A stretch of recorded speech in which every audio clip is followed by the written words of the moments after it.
Merci beaucoup. Vice President Vance, Monsieur le vice-président Vance, Monsieur Johnson, Monsieur Soon, Chief Justice Roberts, Monsieur Roberts, Justices of the chers juges United States de la Cour Supreme suprême Court, des États-Unis, President Clinton, Monsieur le président Clinton, Bush, président Bush, President Obama, président Obama, President Biden, président Biden, Vice President Harris, vice-présidente Harris, and my fellow citizens. chers The citoyens. golden age of America begins L'âge right now. d'or des États-Unis commence aujourd'hui.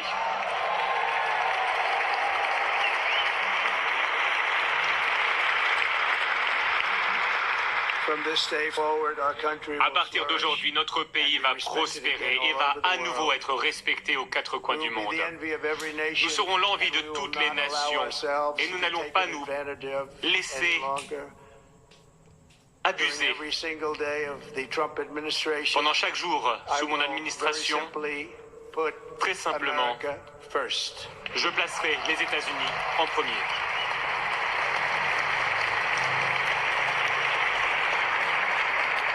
Our sovereignty will be reclaimed. Nous allons retrouver notre Our souveraineté. safety will be restored. Nous allons restaurer notre The scales of sécurité. justice will be rebalanced. Les balances Vicious, violent, de la and justice unfair seront rééquilibrées. weaponization of the Justice Department and our L'instrumentalisation du ministère de la Justice sera terminée. And our top priority will be to create Nos a priorités nation absolues that is consisteront proud, à créer prosperous, une nation and free. fière, prospère et libre. America will soon be Bientôt, greater, les États-Unis vont retrouver leur grandeur. Les États-Unis seront plus sûrs et seront plus exceptionnels que jamais. I return to the presidency confident and optimistic. Je redeviens président et j'ai confiance et je suis optimiste. Je pense que nous sommes au début d'une nouvelle ère de succès nationaux. Une vague de changement déferle sur le pays. Les États-Unis ont l'opportunité de saisir cette occasion comme jamais auparavant. Mais tout d'abord, nous devons être honnêtes quant aux défis auxquels nous sommes confrontés. Il y a beaucoup de défis, mais ces défis seront surmontés avec brio par cet élan dont est témoin le monde. Nous sommes réunis aujourd'hui et notre gouvernement est confronté à une crise de confiance. Pendant de nombreuses années, l'establishment radical et extrémiste a volé le pouvoir des citoyens. Et nous nous sommes retrouvés dans une situation catastrophique, mais aujourd'hui, le gouvernement ne peut même pas gérer une simple crise nationale. En parallèle, nous voyons énormément de catastrophes à l'étranger. Le gouvernement ne peut pas protéger nos citoyens honnêtes.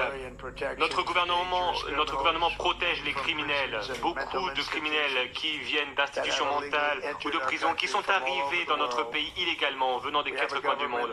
Nous avons un gouvernement qui a donné des financements illimités à la défense des frontières internationales, mais refuse de protéger les frontières nationales ou, plus important encore, protéger son propre peuple. Notre pays ne peut plus offrir des services de base lorsque nous en avons besoin en temps de crise. Nous l'avons vu récemment. Nous avons vu le peuple de Caroline du Nord qui a été très maltraité. Et il y a d'autres États qui souffrent encore de tempêtes. Il y a quelques mois, et Los Angeles plus récemment, nous voyons des incendies qui continuent à causer des ravages. Depuis des semaines, sans même pouvoir se défendre. Ces incendies détruisent des communautés, des habitations, même ces incendies détruisent les habitations de personnes très riches, très fortunées. Certaines personnes sont ici et ces personnes sont aujourd'hui sans abri. C'est assez intéressant de voir ça. Cela ne peut plus se produire.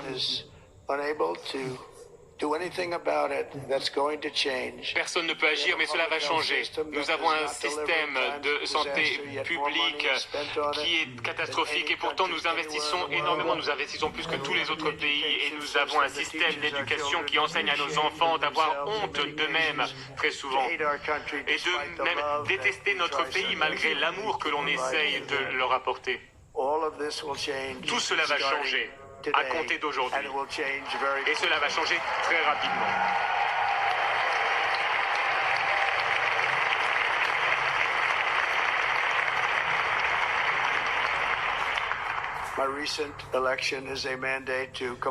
J'ai aujourd'hui un mandat pour totalement transformer et inverser et lutter contre toutes les trahisons qui se sont produites. Et j'ai un mandat pour redonner la foi, la richesse et la démocratie et la liberté aux Américains. À compter d'aujourd'hui, le déclin de l'Amérique est terminé.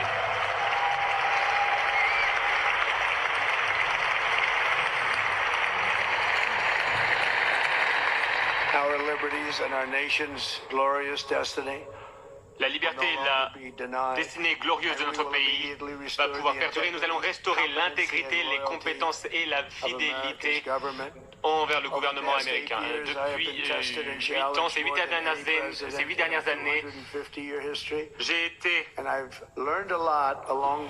attaqué comme jamais. Et nous avons à présent le devoir de retrouver notre République. Retrouver notre République a été difficile. Les personnes qui souhaitent lutter contre nous ont essayé de me priver de mes libertés. Ils ont essayé de m'ôter la vie également. Il y a quelques mois à peine, dans un très beau champ de la Pennsylvanie, une balle m'a atteint à l'oreille. Mais je pense que ma vie a été sauvée pour une raison. J'en suis convaincu aujourd'hui. J'ai été sauvé par notre Seigneur qui veut que les États-Unis retrouvent leur grandeur.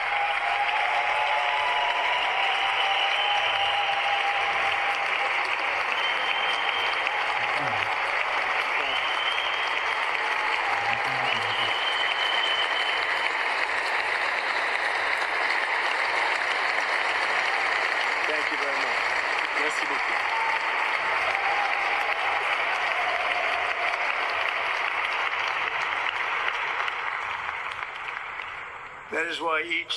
Voilà pourquoi chaque jour pendant mon mandat, avec des patriotes américains, nous allons relever chaque défi avec dignité, pouvoir et force. Nous allons agir rapidement pour retrouver espoir, prospérité, sécurité et paix pour les citoyens de toute race, de toute religion, de toute couleur, de tout antécédent, de toute croyance. Le 20 janvier 2025 pour les États-Unis marque le jour de la libération.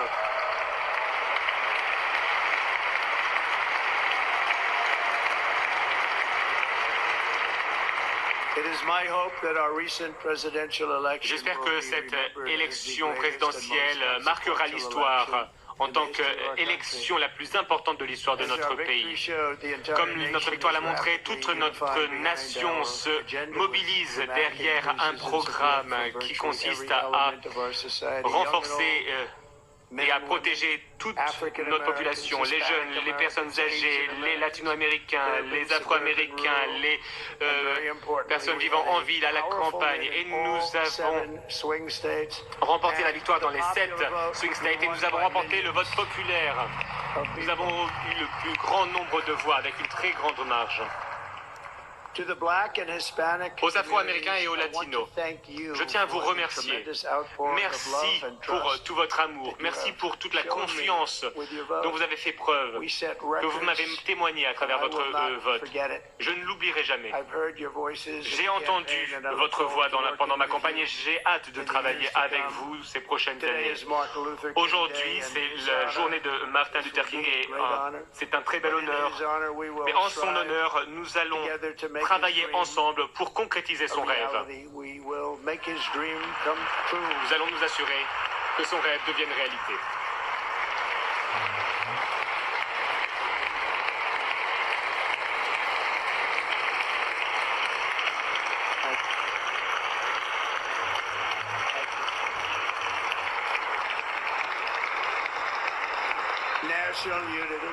L'unité nationale nous retrouvons notre unité nationale.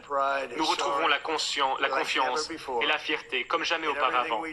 Dans tout ce que nous allons faire, mon administration sera inspirée par la poursuite de l'excellence et le succès. Nous n'oublierons pas notre pays, nous n'oublierons pas notre constitution et nous n'oublierons pas notre Dieu. Impossible.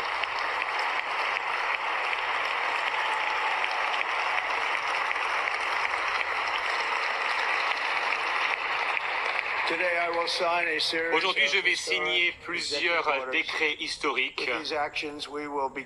À travers ces décrets, nous allons entamer la restauration des États-Unis et nous allons lancer la révolution du bon sens. Tout est une question de bon sens.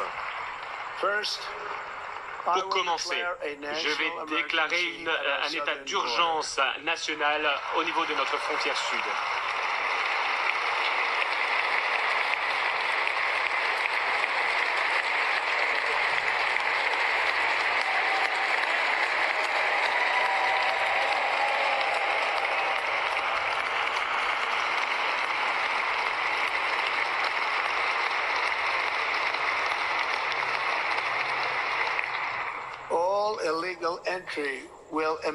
Toutes les entrées irrégulières seront interrompues. Nous allons lancer le processus pour déporter des millions et des millions de criminels sans papier. Nous allons les renvoyer vers leur pays. Nous allons relancer la politique du rester au Mexique. Je vais mettre un terme au système catch and release, arrestation et libération. Et je vais envoyer des soldats vers la frontière sud pour repousser cette horrible invasion de notre pays.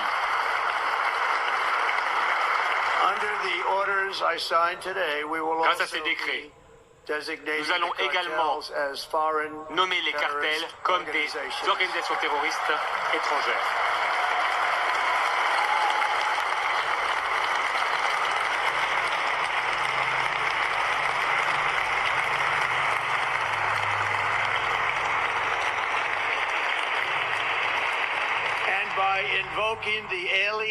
Et en invoquant la loi de 1798 sur les sans-papiers, je vais utiliser ou je vais demander aux différentes forces des différents niveaux de gouvernement, je vais leur demander de lutter contre ces organisations criminelles qui minent nos villes et nos banlieues.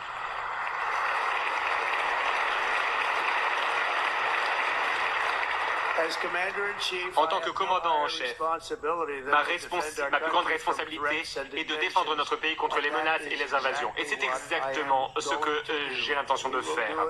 Et nous allons le faire à un niveau jamais vu auparavant. Ensuite, je vais demander à tous les membres de mon administration d'utiliser les pouvoirs à leur disposition pour lutter contre cette inflation record et pour faire baisser les prix.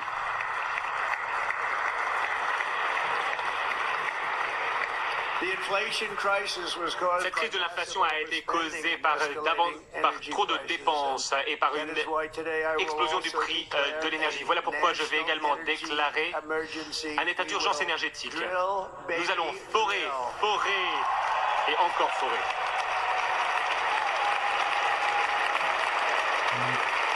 Oui.